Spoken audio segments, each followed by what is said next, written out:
বাজারে মোটিভেশনাল ভিডিওর কোনো অভাব নাই। আপনি ইউটিউবে সার্চ দিবেন এবং সাথে সাথেই আপনার একটা খুব সুন্দর মোটিভেশনাল ভিডিও চলে আসবে। মোটিভেশন দেওয়ার ক্ষেত্রেও এক একজন এক এক ভাবে দিয়ে থাকে। অর্থাৎ কেউ হয়তোবা খুব এনরেজড মোডে কথা বলে, কেউ হয়তোবা খুব আপনাকে রিয়ালিটি চেক দেওয়ার চেষ্টা করে, কেউ আপনাকে বলে যে পড়তেই হবে, নালে এটা হবে সেটা হবে, বা কেউ আপনাকে ঠান্ডা মাথায় বোঝায়। এক একজনের মোটিভেশন দেওয়ার প্রসেস এক এক রকম এবং হয়তোবা এক এক স্টুডেন্টের জন্য এক এক ধরনের মোটিভেশন কাজ করে। বাট দিন শেষে সবগুলো মোটিভেশনাল ভিডিওর প্যাটার্ন খুবই সিম্পল। সামনে তোমার একটা গোল আছে যে বুয়েট, মেডিকেল বা যে কোনো একটা পার্টিকুলার ইউনিভার্সিটি ক্র্যাক করলে তোমার সামনে জীবন অনেক সুন্দর হবে, তোমার এই উদ্দেশ্যে তোমাকে পড়াশোনা করতে হবে। অথবা তোমাকে অন্য কোনো একটা কিছুকে ভিজুয়ালাইজ করা যে তোমার বাবা মা অনেক কষ্ট করছে, তুমি যদি অমুক জায়গায় যেতে পারো তাহলে তুমি তাদের জীবনটাকে আর একটু সুন্দর করতে পারবা। ইস্যুটা হচ্ছে এই কথাগুলো যে মোটিভেশনাল ভিডিওতে বলা হয় সেগুলো অলরেডি সবাই জানে, এবং তারপরও হয়তো এটা দেখে কথার ভঙ্গির কারণে বা এনার্জির কারণে অনেকের মধ্যে ওই এনার্জিটা বা ওই ডোপামিনটা ওই সময় যে হিট করে, এবং যার কারণে তারা 1-2 ঘন্টা ঠিকমতো পড়াশোনা করার পরে আবার যেই লাও সেই কদুতেই ব্যাক করে। তাহলে প্রশ্ন হচ্ছে, বাজারের মোটিভেশনাল ভিডিওগুলো কি আদৌ ইউজফুল? এই যে মোটিভেশনের এই বাজার, যেটা নিয়ে একটা বিশাল বড় যে আমাদের ব্যবসা থেকে শুরু করে সব ধরনের জিনিসপত্র গড়ে উঠেছে, সেটা কি আদৌ খুব একটা ইউজফুল স্টুডেন্টের জন্য? আজকের ভিডিওতে আমরা এটাই ব্যাখ্যা করবো এবং আমরা একটু সায়েন্টিফিক ইনসাইটও নেওয়ার চেষ্টা করব যে আসলে মোটিভেশন কিভাবে কাজ করে। Let's get started.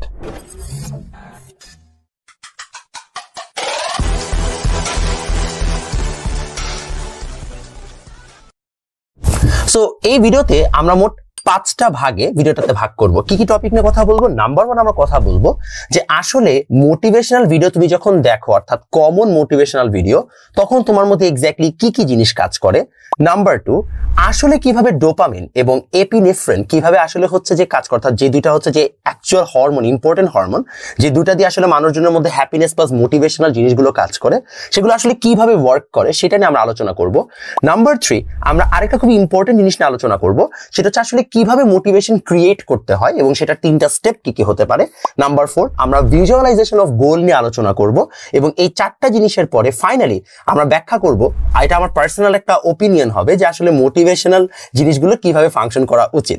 চলো আমরা ফার্স্ট টপিকটা নিয়ে আলোচনা করি, যে বাজারে তুমি যে কোনো একটা কমন মোটিভেশনাল ভিডিও দেখার পরে কেন 1 ঘন্টার মধ্যে তোমার সেই মোটিভেশনটা আবার উড়ে চলে যায়।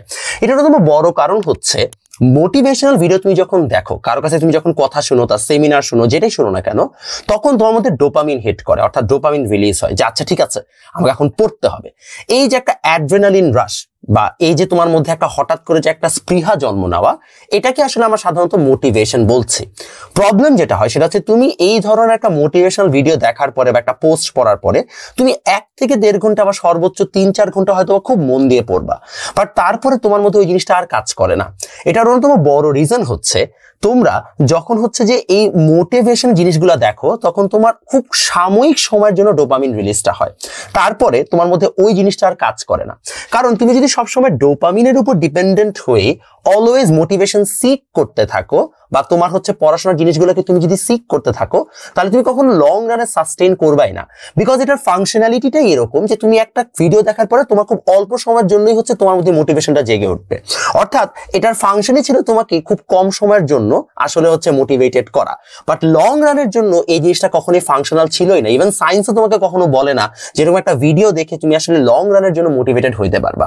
সো এর অর্থ হচ্ছে যে ওই মোটিভেশনাল ভিডিওগুলো আসলে কখনো ফাংশনালিটি ছিলই না to begin with. That's number 1, যে কেন তোমার মধ্যে এটা কাজ করে না।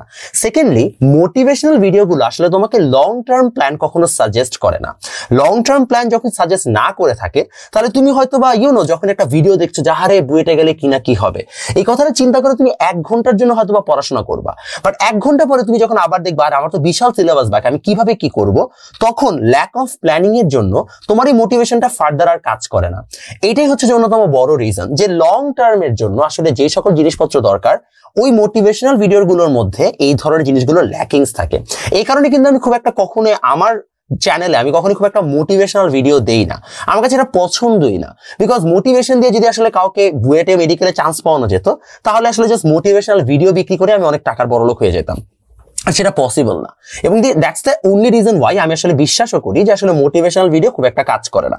তাহলে গেল কেন মোটিভেশনাল ভিডিও কাজ করে না? বিকজ এক, এটা শর্ট টার্মের জন্য তোমার মধ্যে একটা ডোপামিন রিলিজ করে, এবং নাম্বার টু, এটা তোমাকে কখনো clear cut long term plan দেয় না, যার কারণে তুমি এটা বুঝতে পারো না। বাট অন থার্ড লেয়ার আরেকটা খুবই ইম্পর্টেন্ট জিনিস হচ্ছে, ডোপামিন জিনিসটা অনেক সাবজেক্টিভ। এর মানে হচ্ছে তোমাকে কোন জিনিসটা কিক দিবে বা তোমার প্রবলেমটার জন্য আসলে তুমি কি ধরনের গোল ভিজুয়ালাইজ করলে তোমার মধ্যে চেঞ্জটা আসবে, এটা খুবই সাবজেক্টিভ একটা বিষয়, বা আমরা বলতে পারি মানুষ থেকে মানুষে বা ম্যান টু ম্যান এটা ভ্যারি করে। এবং হচ্ছে আমার জন্য যেটা হয়তো একটা মোটিভেটিং ফ্যাক্টর, তোমার জন্য সেটা মোটিভেটিং ফ্যাক্টর নাও হইতে পারে। এটাই হচ্ছে যে একটা অন্যতম বড় ইস্যু। আমি তোকে একটা খুব সহজ এক্সাম্পল দিয়ে বোঝাই। মনে করো কোন একটা ছেলে মোটিভেটিং ফ্যাক্টর হচ্ছে যে আসলে পড়াশোনা করে যেন হচ্ছে যে ফিমেল অ্যাটেনশন পায়, ফাইন। আরেকটা ছেলে যে কিনা আজীবন ফিমেল অ্যাটেনশন পেয়ে আসছে, ওর কিন্তু আসলে হচ্ছে যে এই মোটিভেটিং ফ্যাক্টর হচ্ছে কখনোই ফিমেল অ্যাটেনশন না। সো ওকে তুমি যদি এখন বলো যে হ্যাঁ বেটা পড়লে কিন্তু মেয়ে পাবি, তাহলে কিন্তু ও কিন্তু মোটিভেটেড হবে না। আমি খুব সহজ একটা জেনেরিক এক্সাম্পল দিয়ে বুঝাইলাম যে আমাদের সবার প্রবলেমস এবং আমাদের সবার গোল এবং রিজনিং অনেক আলাদা, যার কারণে একটা কমন মোটিভেশনাল ভিডিও দেখে আমরা সবাই সেম টাইপের মোটিভেশন কখনোই জেনারেট করতে পারবো না, বিকজ ডোপামিন জিনিসটাই অনেক সাবজেক্টিভ। এবং এ কারণেই কখনোই আমি মোটিভেশনাল ভিডিও সাজেস্টই করি না, বিকজ আমার একটা মোটিভেশনাল ভিডিও আসলে সকল অডিয়েন্সকে কখনো সার্ভই করতে পারবে না।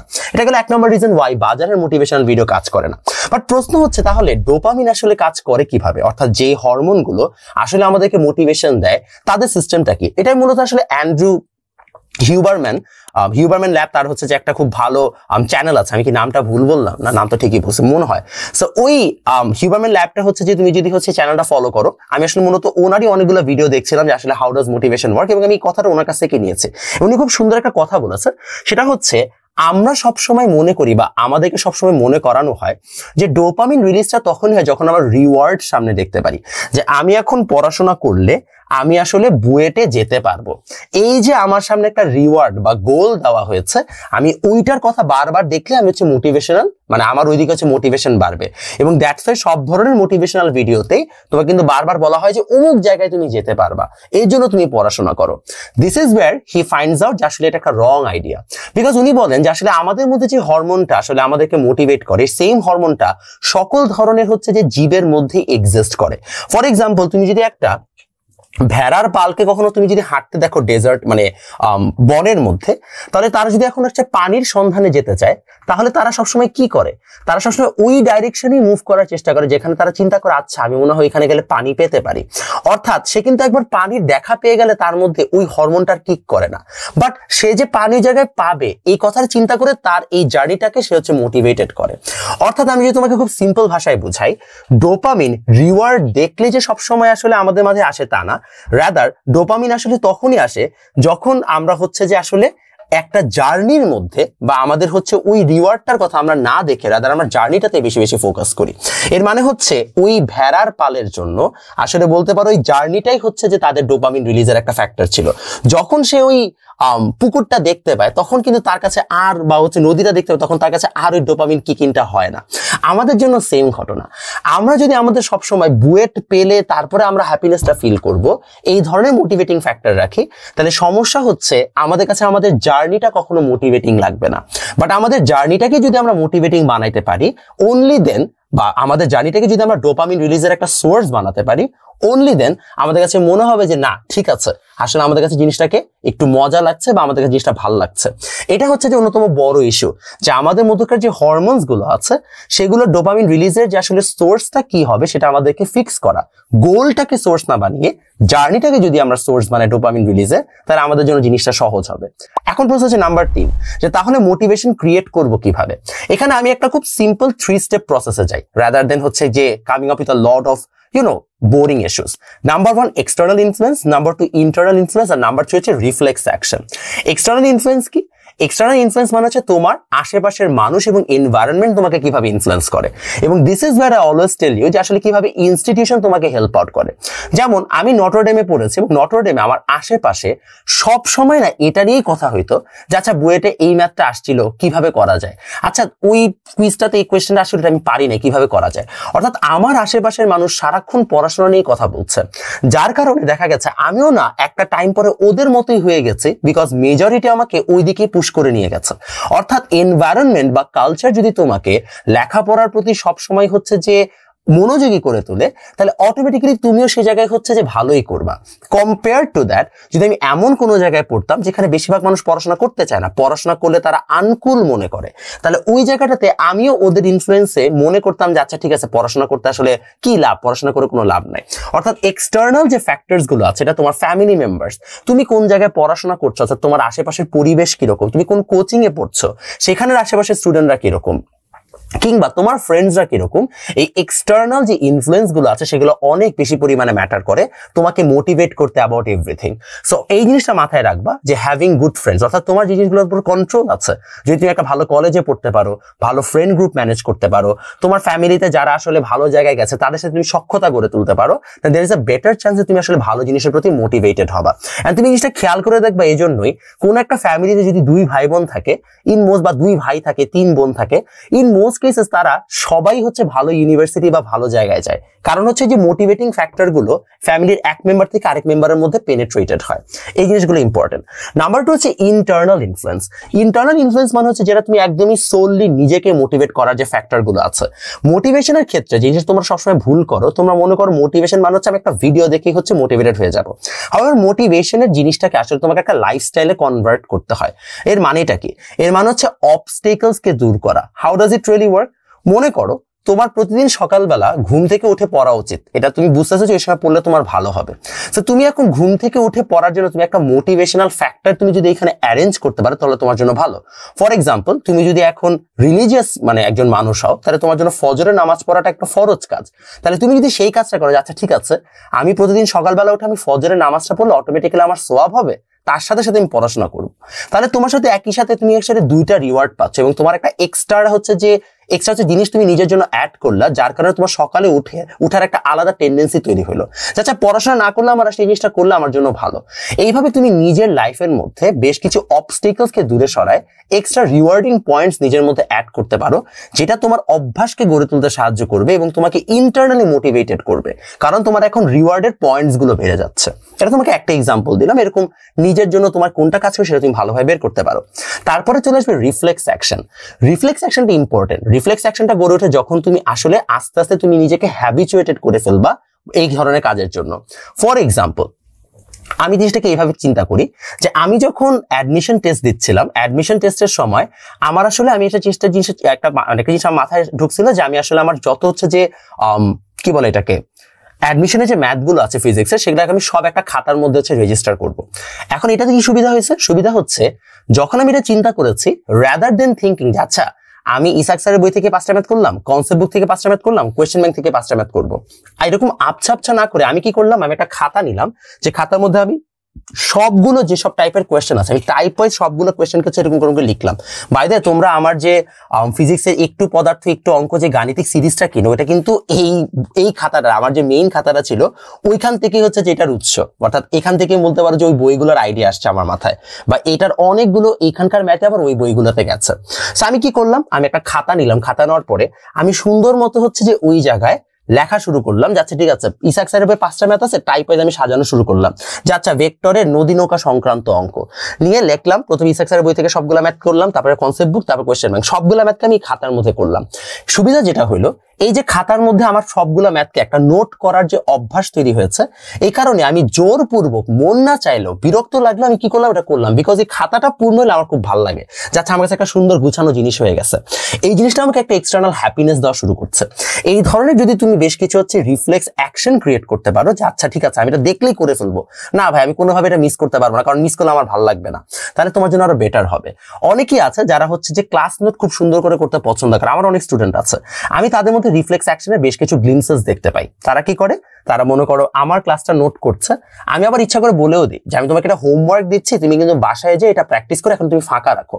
তো তারা যখন ফাঁকা রাখে, অন্য কোনো স্টুডেন্ট হয়তো হোমওয়ার্কটা করবে না, বিকজ ও কি করছে, আচ্ছা এটা হোমওয়ার্ক আছে তারপরে লিখে চলে গেলাম, ফাঁকা রাখে নাই। ও কি করবে, যখন ও ক্লাস নোটটা আবার রিভিউ করবে, দেখবে আচ্ছা এখানে তো হোমওয়ার্ক আজকে ভাইয়া দিছে, আমাকে জায়গাটা ফাঁকা রাখা আছে, খারাপ দেখা যাচ্ছে, একটু ভরাট করে ফেলি। ভরাট করার টেন্ডেন্সি তো হচ্ছে কি করবে, ও হোমওয়ার্কটা করে ফেলবে, মা বাবা পড়াটা পড়ে ফেলবে। এইভাবে তুমি কিছু বেশ রিফ্লেক্স অ্যাকশন তৈরি করতে পারো, যার মাধ্যমে তোমার আসলে এই হ্যাবিট গুলো গড়ে তুলতে আরো তোমার হেল্প আউট হবে। এরপরে চলে আসো ভিজুয়ালাইজেশন, যেটা নাম্বার 4 টপিক। সেটা হচ্ছে কখনোই এন্ড গোলকে ভিজুয়ালাইজ করতে হয় না, অলওয়েজ জার্নিটাকে ভিজুয়ালাইজ করতে হয়, যেটা নিয়ে আমরা আগেও কথা বলেছি।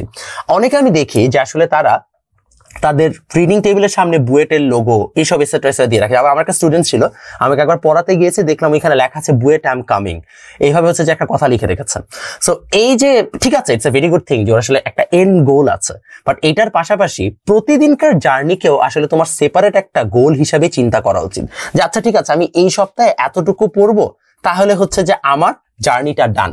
এইভাবে তুমি যদি মাইক্রো আকারে তোমার গোলগুলোকে ভিজুয়ালাইজ করার চেষ্টা করো, তাহলে তোমার মোটিভেশনটা বেটার হবে rather than thinking about a long term goal. কারণ ওই সময় তোমার আসলে প্ল্যানিংটা উইক হয়ে যায়। আর এইভাবে তুমি যখন মাইক্রো লেভেলে জিনিসগুলোকে ভিজুয়ালাইজ করো, তোমার প্ল্যানিংটা অনেক স্ট্রং হয়, বিকজ তুমি মাইক্রো প্ল্যানিং গুলো করতে শিখো, প্রত্যেক দিন তুমি আসলে ভালো করে প্ল্যান করা স্টার্ট করো, এবং that's what actually helps you out in the long run. এবং এইভাবে হয়তোবা তুমি 2 years ডাউন দ্য লাইন যে অ্যাকচুয়ালি একটা জার্নিতে পৌঁছাবা। এটার একটা ভালো আউটকাম আরেকটা হচ্ছে যে তুমি যখন এরকম প্রত্যেকদিনের জার্নিটাকে ফোকাস করো রাদার দেন দি এন্ড গোল, অনেক সময় লাইফে তোমার এন্ড গোলটা সেম হয় না। যেমন আমি বুয়েটের জন্য চেষ্টা করেছি, বুয়েটের চান্স পেয়েছি, হয়তো আমি বুয়েটের চান্স না পেলে আমাকে তখন অন্য কোথাও যেতে হইতো, বাট আমি না হয়তো বা অতটা স্যাড হইতাম না, বিকজ আমার জার্নিটাকে আমি কখনো এন্ড গোলে বুয়েট চিন্তা না করে আমি প্রতিদিনকার জার্নিটাই চিন্তা করেছি। লাস্টে বুয়েট না পেলে আমার কোনো একটা জিনিস পেতাম, তখন আমার অতটা খারাপ লাগতো না, বিকজ আমার এন্ড গোলের তুলনায় আমি আসলে প্রতিদিনের জার্নিটাকে বেশি হচ্ছে ফোকাস করেছি। এবং তোমাদের জন্য আমার সেম সাজেশনটাই থাকবে।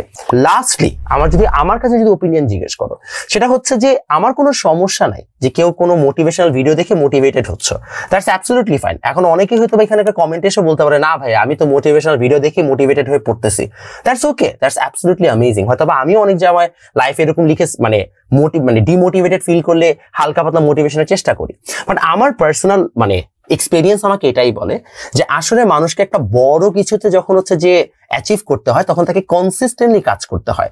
তখন শর্ট টার্ম গোল এবং শর্ট টার্ম মোটিভেশন এবং শর্ট টার্ম হ্যাপিনেস বা ডোপামিন রিলিজ কখনোই তাকে হেল্প আউট করে না। তোমাকে লম্বা যখন রেসে যেতে হয়, একটা ম্যারাথনে নামতে হয়, তখন তোমার পুরো এন্টায়ার প্ল্যানিংটা অনেক বেশি ম্যাটার করে। সো তোমার মোটিভেশনের মধ্যে ওই ডেইলি প্ল্যানিংটা এবং ডেইলি উইনিং এর মেন্টালিটিটা বা অ্যাবিলিটিটা তোমাকে গ্রো করতে হবে। অনলি দেন মোস্ট প্রবাবলি তোমার জন্য জিনিসটা কাজ করবে। সো মোটিভেশনাল ভিডিও দেখো আর না দেখো, অ্যাটলিস্ট প্ল্যান প্লটিং করে ঠিক মতো তোমার জার্নিটাকে তুমি শুরু করতে পারো।